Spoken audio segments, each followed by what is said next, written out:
वक्फ amendment bill pass होने के बाद भी अगर ये लोग कोर्ट जाते हैं तो वहाँ भी इनका हश्र वही होगा जो धारा 370 हटने के बाद हुआ था। वक्फ अमेंडमेंट बिल अगर इस बार नहीं आता तो शायद अब तक जो बचे हुए पैसे वक्फ बोर्ड के पास या जो प्रॉपर्टीज है वो भी अब ना बचती, वो भी ख़त्म हो जाती। जदयू के जिन लोगों ने, मुस्लिम समाज के जिन लोगों ने त्यागपत्र दिया है, उनकी मुस्लिम समाज में अपनी कोई हैसियत नहीं है। नीतीश कुमार जी के रहमो करम पे वो पार्टी में थे, जो दलाली करते थे शायद उस दलाली में इनकी भी हिस्सेदारी होगी। तो इसलिए ये लोग जो हैं वक्फ बिल का विरोध कर रहे हैं। और ये वो लोग हैं जो काला पट्टा बांध करके काले कौवे की तरह गरीब मुसलमानों के हक और हकूक को नोचने की कोशिश कर रहे थे, खाने की कोशिश कर रहे थे। मुस्लिम कम्युनिटी को जो चला रहे हैं उन लोगों का कहना है कि ये जो वक्फ बोर्ड है वो मजहब से जुड़ा हुआ है। मजहब में कोई गैर मुस्लिम आकर के काम करेगा तो ये उन लोगों के लिए एक्सेप्टेबल नहीं है। मस्जिद की कमेटी में आपको नमाज पढ़ना है, वो रिलीजियस काम है।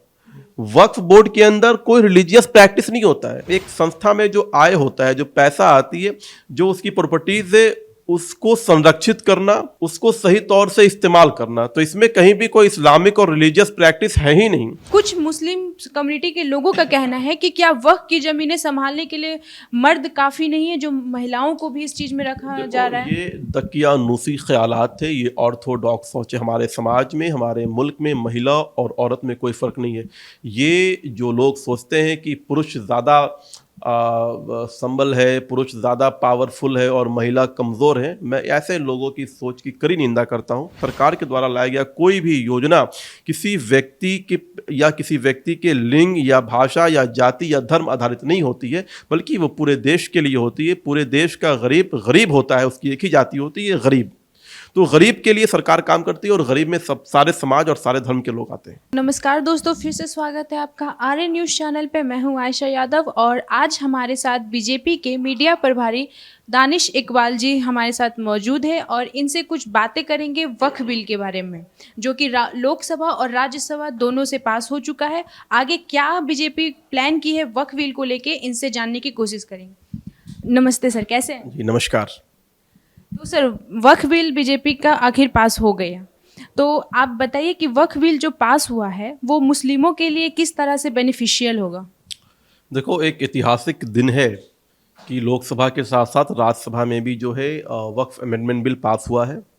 अब राष्ट्रपति जी के यहाँ वो जाएगा और राष्ट्रपति जी के यहाँ से मोहर लग करके वो एक नए कानून का रूप लेगा। जैसे ही ये कानून बनेगा, वैसे ही पिछले 70 वर्षों में जो वक्फ बोर्ड की लूट हो रही थी, वक्फ बोर्ड जो करप्शन का अड्डा बना हुआ था, वक्फ बोर्ड की प्रॉपर्टीज़ को बड़े बड़े कॉरपोरेट्स और बड़े बड़े इंडस्ट्रियलिस्ट को बेचा जा रहा था, अब सारी चीज़ें रुक जाएंगी। और अब जो वक्फ बोर्ड की जो प्रॉपर्टीज़ हैं, उसकी जो आय होगी, सालाना आय, वो निश्चित तौर पर वो बढ़ जाएगी। सच्चर कमेटी की रिपोर्ट के अनुसार 2007 में सच्चर कमेटी ने कहा था कि जितनी बड़ी लैंड है वक्फ बोर्ड के पास, जो 9,60,000 एकड़ में फैली हुई है, इसकी मार्केट वैल्यूज के हिसाब से 2007 में 12,000 करोड़ की आमदनी होनी चाहिए थी, लेकिन उस समय मात्र 100 करोड़ रुपए की आमदनी दिखलाई जा रही थी। तो आखिर इतने पैसे कहाँ जा रहे थे? और मैं कहता हूँ कि अब 2025 में तो वो 12,000 करोड़ से बढ़कर 20,000 करोड़ तक की आमदनी हो सकती है। और जब इतना बड़ा अमाउंट आएगा वक्फ बोर्ड के पास, तो निश्चित तौर पर जिनके लिए वक्फ बोर्ड का निर्माण किया गया था, जो मुस्लिम समाज के जो गरीब लोग हैं, जो ज़रूरतमंद लोग हैं, जो पसमानदा समाज के जो लोग हैं, जो बेवा महिलाएं हैं, यतीम बच्चे हैं, मिस्कीन हैं, तो ये 2,000 करोड़ रुपए की आमदनी सीधे उनके जीवन में बदलाव लाने के लिए उपयोग में लाया जाएगा। तो ये कानून आने से पारदर्शिता आएगी, अकाउंटेबिलिटी आएगी और वक्फ बोर्ड के अंदर जो आर्थिक और जो सामाजिक संरचनाएं हैं वो मजबूत होगी। जिसके लिए वक्फ बोर्ड बनाया गया, सीधे उसको उसका हक पहुंचाया जा सके, इसी उद्देश्य से इस बिल को लाया गया है। वक्फ बिल जो संशोधन हुआ है वक्फ बोर्ड में, उस संशोधन को लेके ओपोजिशन पार्टी ने काफ़ी हल्ला मचाया संसद में, और अब सुनने को मिल रहा है कि जो ओवैसी साहब हैं वो सुप्रीम कोर्ट पहुंच रहे हैं। तो आपको क्या लगता है सुप्रीम कोर्ट में इस बिल को लेकर क्या फैसला आएगा? वक्फ अमेंडमेंट बिल पास होने के बाद भी अगर ये लोग कोर्ट जाते हैं तो वहाँ भी इनका हश्र वही होगा जो धारा 370 हटने के बाद हुआ था, ट्रिपल तलाक का कानून बैन करने के बाद हुआ था। तो इनका जो विरोध है उसमें कोई वैलिड रीज़न नहीं है। इनका विरोध है सिर्फ अपनी सत्ता और वर्चस्व को बनाने के लिए। इनका विरोध है सिर्फ वक्फ बोर्ड के पैसों को अपना पैसा बनाने के लिए। इनका विरोध है कि जो मुस्लिम समाज के जो गरीब तबके हैं वो और गरीब रहें, उनकी ज़िंदगी में तब्दीलियां ना आए। लेकिन नरेंद्र मोदी जी और नीतीश कुमार जी की सरकार पूरी तरह से इस बात के लिए प्रतिबद्ध है कि कुछ भी प्रेशर पॉलिटिक्स हो, कुछ भी अपीजमेंट कराने की कोशिश हो, लेकिन वो अपीजमेंट और प्रेशर पॉलिटिक्स में नहीं आएंगे, बल्कि वो सामाजिक न्याय के आधार पर तुष्टीकरण को समाप्त करके मुस्लिम समाज में जो पिछड़ापन है उसको दूर करने के लिए हर प्रयास करेंगे। और उसी का उदाहरण है कि वक्फ अमेंडमेंट बिल ला करके पसमानदा समाज, पिछड़े मुसलमान का जो हक और हकूक़ है उसको दिलाने की कोशिश है। और देखिए, ये वक्फ अमेंडमेंट बिल अगर इस बार नहीं आता तो शायद अब तक जो बचे हुए पैसे वक्फ बोर्ड के पास या जो प्रॉपर्टीज़ है वो भी अब ना बचती, वो भी ख़त्म हो जाती, क्योंकि इन्होंने पूरी प्रॉपर्टीज़ को लूट लिया। चाहे इसके अंदर उसका अधिकारी हो, चाहे उसके अंदर उसका मुतवल्ली हो या अध्यक्ष हो, सबने वक्फ बोर्ड को बारी बारी लूटा है। देखिए, नीतीश कुमार का जिक्र हुआ ही है तो अभी जैसे हमें न्यूज़ मिला है, हम ये कह सकते हैं कि नीतीश कुमार के पार्टी जेडीयू से 7 नेताओं ने जेडीयू से अपना इस्तीफा दे दिया। 7 नेताओं ने, जिसमें से ज़्यादातर नेता मुस्लिम हैं। तो क्या कहना चाहते हैं इस बार जो चुनाव आने वाला है बिहार में, विधानसभा चुनाव, उसमें क्या लगता है कि मुस्लिम कम्युनिटी भाजपा और जेडीयू का साथ देगी या फिर वो कहीं और की ओर देखना चालू करेगी? देखिए, जिन लोगों ने जदयू के, जिन लोगों ने मुस्लिम समाज के, जिन लोगों ने त्यागपत्र दिया है, उनकी मुस्लिम समाज में अपनी कोई हैसियत नहीं है। नीतीश कुमार के द्वारा बनाए गए वो नेता थे, नीतीश कुमार जी के रहमो करम पे वो पार्टी में थे, और नीतीश कुमार जी ने जब उनको कोई ओहदा दिया तो उसका फ़ायदा मुस्लिम समाज के लिए उन्होंने नहीं किया। मुस्लिम समाज के नेता नीतीश कुमार हैं, मुस्लिम समाज के सच्चे रहनुमा और हिमायती नीतीश कुमार हैं।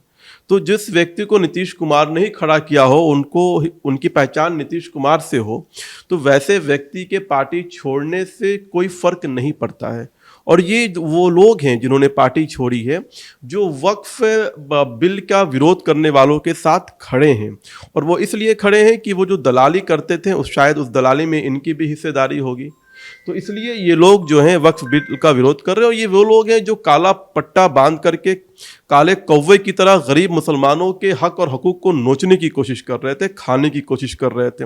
लेकिन अब ये नीतीश कुमार और नरेंद्र मोदी जी का ज़माना है, ये राजीव गांधी जी की सरकार नहीं है कि प्रेशर पॉलिटिक्स में जो मुल्ले मौलाना के दबाव में आकर के जो है राजीव गांधी की सरकार ने जिस प्रकार से शाहबानो प्रकरण में सुप्रीम कोर्ट के फैसले को बदल दिया था, अब वैसा इस मुल्क में नहीं होने वाला है।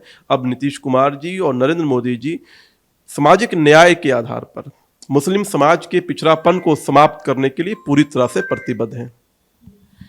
जैसा कि सर आप मुस्लिम कम्युनिटी से हैं और आप बीजेपी में हैं, और ये मुझे याद है कि नीतीश कुमार ने इफ्तार पार्टी रखा था, तो इफ्तार पार्टी में जो मुस्लिम कम्युनिटी के जो संगठन हैं उन लोगों ने उन्हें एक लेटर लिखा था, और लेटर में साफ साफ दिख रहा था कि नीतीश कुमार के एनडीए ज्वाइन करने पे वो लोग नाराज थे। तो आपको क्या लगता है, एक मुस्लिम होकर भाजपा क्या धर्मवाद करती है या फिर वो निष्पक्ष काम करती है? देखो, मज़हब का सवाल नहीं है। कोई भी भारत का व्यक्ति किसी भी राजनीतिक दल में काम कर सकता है, और कोई भी राजनीतिक दल जो है उसकी अपनी एक संविधान होती है, और वो राजनीतिक दल भारत के संविधान में आस्था रखते हुए देश के अंदर काम करता है। भारतीय जनता पार्टी दुनिया की, विश्व की सबसे बड़ी पार्टी है, और लोकतांत्रिक तरीके से इस पार्टी में कार्य किया जाता है। और देखो, देश की जनता, बिहार की जनता, अलग अलग प्रदेशों की जनता लगातार भारतीय जनता पार्टी पर विश्वास दिखाती आई है। भारतीय जनता पार्टी तुष्टीकरण नहीं करती। भारतीय जनता पार्टी बिना भेदभाव के, बिना वोट बैंक की राजनीति किए, उसका एकमात्र उद्देश्य है कल्याण करना। दलित, पिछड़े, पासमानदा, अति पिछड़े, ज़रूरतमंद, गरीब समाज का कैसे कल्याण किया जाए, ये ध्येय लेकर के भारतीय जनता पार्टी कार्य करती है। अगर Bharatiya Janata party vote bank की राजनीति करती तो वो धारा 370 नहीं हटाती, वो ट्रिपल तलाक नहीं हटाती, वो वक्फ अमेंडमेंट बिल नहीं लाती। लेकिन हमने इतना बड़ा संघर्ष किया, इतनी बड़ी लड़ाई लड़ी ट्रिपल तलाक कानून के खिलाफ, हमने संघर्ष किया वक्फ अमेंडमेंट बिल के खिलाफ। किस लिए किया? अगर ट्रिपल तलाक इस देश से ख़त्म हुआ तो आप मुझे बताइए कि इसका सबसे ज़्यादा फ़ायदा किसे हुआ है? उन मजलूम बहनों को, उन बेबस औरतों को जिनकी ज़िंदगी ट्रिपल तलाक के माध्यम से ख़राब किया जा रहा था। तो भारतीय जनता पार्टी ने सामाजिक आधार पर जो कुरीतियाँ हैं, जो इश्यूज थे, उसको सॉल्व करने की कोशिश की, ना कि उसमें वोट बैंक की राजनीति देखी। उसी तरह से वक्फ अमेंडमेंट बिल, अगर 20,000 करोड़ रुपया की पारदर्शिता आ जाएगी देश के अंदर, अकाउंटेबिलिटी तय हो जाएगी, तो वो सीधा पैसा गरीब गुरबा के जिंदगी में तब्दीलियां लाने के लिए उपयोग में लाया जाएगा। तो इसमें तो किसी को कोई तकलीफ हो ही नहीं सकती है, इसमें किसी प्रकार का विरोध हो ही नहीं सकता है। लेकिन अफसोस दर अफसोस कि इस देश में कुछ लोग अपनी वोट बैंक की राजनीति को चमकाने के लिए और मुस्लिम की वोट बैंक की दलाली करने के लिए और पसमानदा और गरीब मुसलमानों को पीछे रखने के लिए, उनको पिछले पायदान पर ही हमेशा वो चाहते हैं कि वो बने रहें। वो चाहते हैं कि पासमानदा के अंदर तालीम नहीं हो, वो चाहते हैं कि पासमानदा मुख्यधारा में नहीं जुड़े, वो चाहते हैं कि पासमानदा जो है रोजगार उसके पास नहीं हो। अगर उसके अंदर तालीम हो जाएगी, रोजगार हो जाएगा, वो मुख्यधारा में जुड़ जाएगा, तो फिर इनके मजहब के डर के आगे जो गुलामी है वो बंद हो जाएगी। इसलिए वो चाहते हैं कि वो मुख्यधारा में ना जुड़े। लेकिन अब वो वक्त नहीं, अब नरेंद्र मोदी जी का संकल्प है कि पिछड़ा, अति पिछड़ा, पसमानदा सबको मुख्यधारा में जोड़ना है और सबको सशक्त करना है। उसी का उदाहरण है कि ये बिल उनके जीवन में बदलाव ला करके उन सबको सशक्त करेगा। अच्छा, वक्फ बिल में एक और संशोधन हुआ है जिसमें कि महिलाओं को जोड़ा जाएगा और गैर मुस्लिमों को। तो गैर मुस्लिमों का क्या मतलब है कि गैर मुस्लिमों में क्या हिंदुओं को रखा जाएगा, क्रिश्चियंस को रखा जाएगा या ईसाइयों को रखा जाएगा? देखो, बिल्कुल गैर मुस्लिम जब आप कह रहे हो तो कोई स्पष्ट डिफिनेशन नहीं है। गैर मुस्लिम वो हुआ जो इस्लाम को नहीं मानता, उसमें क्रिश्चियन भी हो सकते हैं, यहूदी भी हो सकते हैं, बौद्ध भी हो सकते हैं, सिख भी हो सकते हैं, कोई भी हो सकता है। लेकिन प्रचलित सिर्फ हिंदू किया जा रहा है कि हिंदू रहेंगे, ऐसा नहीं है। गैर मुस्लिम में यहूदी, सिख, ईसाई, बौद्ध, जैन कोई भी हो सकता है। तो एक विषय तो ये है। दूसरा, आप 70 वर्षों से इस संस्था को चलाने में फेल हुए, आप पारदर्शिता नहीं ला सके, आप अकाउंटेबिलिटी तय नहीं कर सके और जिस उद्देश्य के लिए वक्फ बोर्ड का निर्माण किया गया था उस उद्देश्य में पूरी तरह से विफल हुए। इसलिए सरकार ने इसको फैसला किया कि इस जो अमेंडमेंट बिल लाया जाएगा इसके अंदर जो है अलग अलग समाज के लोगों को जोड़ा जाए। इसके अंदर 2 पासमानदा समाजों की भी प्रतिनिधित्व को दिया गया है इस बोर्ड के अंदर। इसके अंदर महिलाओं की भी प्रतिनिधित्व को सुनिश्चित किया गया है। इसके अंदर जो है गैर मुस्लिम का भी प्रतिनिधित्व दिया गया है ताकि सुचारू रूप से इसकी अकाउंटेबिलिटी तय हो जाए। और मुझे समझ में नहीं आता है कि आखिर आपको तकलीफ क्यों है?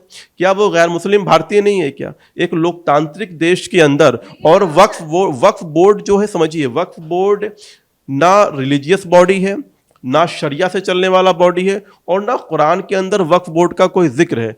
वक्फ बोर्ड एक ऐसी संस्था है जो सरकार के द्वारा संचालित होती है, उसकी पारदर्शिता और उसके अंदर अकाउंटेबिलिटी तय करने के लिए। लेकिन जो आपने कहा कि ये जो वक्फ बोर्ड है वो धर्म से नहीं जुड़ा हुआ है ना, मजहब से नहीं जुड़ा। लेकिन जो लोग हैं, जो मुस्लिम कम्युनिटी के लोग हैं या फिर कह सकते हैं कि मुस्लिम कम्युनिटी को जो चला रहे हैं, उन लोगों का कहना है कि ये जो वक्फ बोर्ड है वो मज़हब से जुड़ा हुआ है। मज़हब में कोई गैर मुस्लिम आकर के काम करेगा तो ये उन लोगों के लिए एक्सेप्टेबल नहीं है। देखो, मजहब से जुड़ी हुई चीज़ें, जो बॉडीज़ हैं, जो संस्थाएं हैं, वो मदरसा बोर्ड हो सकता है, वो आपको जो मस्जिद की कमेटी हो सकती है, कब्रिस्तान और दरगाह की कमेटी हो सकती है। मस्जिद की कमेटी में आपको नमाज पढ़ना है, वो रिलीजियस काम है। वक्फ बोर्ड के अंदर कोई रिलीजियस प्रैक्टिस नहीं होता है। वक्फ बोर्ड के अंदर जो है एक संस्था में जो आय होता है, जो पैसा आती है, जो उसकी प्रॉपर्टीज है, उसको संरक्षित करना, उसकी पारदर्शिता रखना, उसको सही तौर से इस्तेमाल करना। तो इसमें कहीं भी कोई इस्लामिक और रिलीजियस प्रैक्टिस है ही नहीं। ये पूरी तरह से एक सामाजिक और आर्थिक संस्था है जो कि गरीबों के लिए बनाई गई है और गरीबों तक मदद पहुंचाने के लिए बनाई गई है। तो इसमें सरकार के द्वारा नियंत्रित जब चीज़ें हैं, इसके स्टाफों की सैलरी सरकार देती है। केंद्रीय वक्फ बोर्ड के अंदर जो हमारे कर्मचारी हैं उसकी सैलरी जो है सरकार देती है।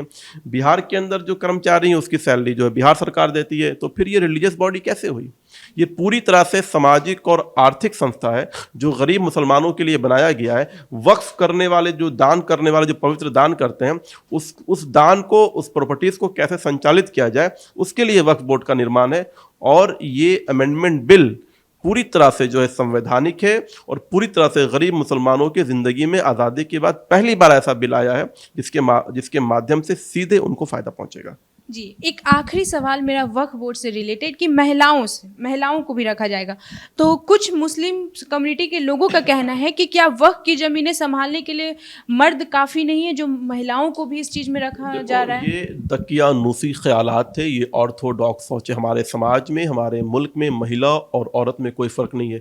ये जो लोग सोचते हैं कि पुरुष ज़्यादा संबल है, पुरुष ज़्यादा पावरफुल है और महिला कमज़ोर है, मैं ऐसे लोगों की सोच की कड़ी निंदा करता हूँ।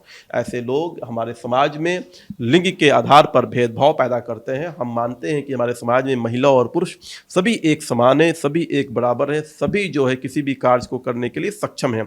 तो इस आधार पर किसी प्रकार का डिफ्रेंशिएशन नहीं होना चाहिए कि महिला और पुरुष के लिंग के आधार पर। महिला की भागीदारी सुनिश्चित करना एक सराहनीय कदम है, एक बहुत ही काबिल तारीफ कदम है, और महिला की भागीदारी होने से उसके अंदर अकाउंटेबिलिटी और पारदर्शिता जो है वो 100% सुनिश्चित होगी। तो दानिश इकबाल जी से बात करने के बाद हमें वक्फ बोर्ड में जो संशोधन हुए उनके क्लियर पॉइंट्स मिले हैं। शायद इस पॉइंट से हाँ, जो हमारे मुस्लिम कम्युनिटी के लोग हैं वो भी प्रभावित होंगे और इस बिल को समझने की कोशिश करेंगे।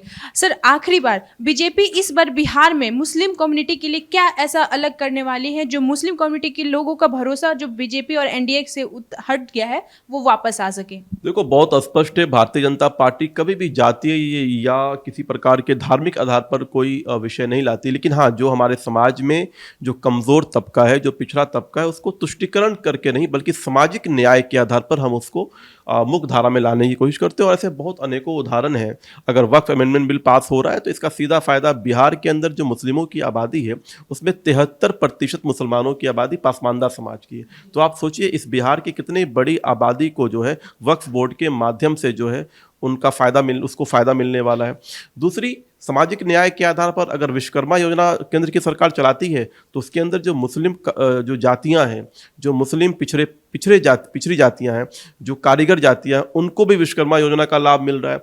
अगर नरेंद्र मोदी जी की सरकार इस देश के अंदर अनाज दे रही है, शौचालय दे रही है, आवास दे रही है, बिजली दे रही है, तो ये सारी चीज़ों का फ़ायदा जो है हमारे हिंदू के साथ साथ मुसलमान गरीब तबके जो हैं उनको भी हो रहा है। ये देश लोकतांत्रिक देश है, धर्मनिरपेक्ष देश है, और इसमें सरकार के द्वारा लाया गया कोई भी योजना किसी व्यक्ति के लिंग या भाषा या जाति या धर्म आधारित नहीं होती है, बल्कि वो पूरे देश के लिए होती है। पूरे देश का गरीब होता है, उसकी एक ही जाति होती है, गरीब। तो गरीब के लिए सरकार काम करती है और गरीब में सारे समाज और सारे धर्म के लोग आते हैं। तो ये था हमारे दानिश इकबाल जी का राय इस बार विधानसभा चुनाव आने वाले मुस्लिम कम्युनिटी के लिए। तो ऐसे ही न्यूज़ के लिए देखते रहिए आर्यन न्यूज़ चैनल। धन्यवाद।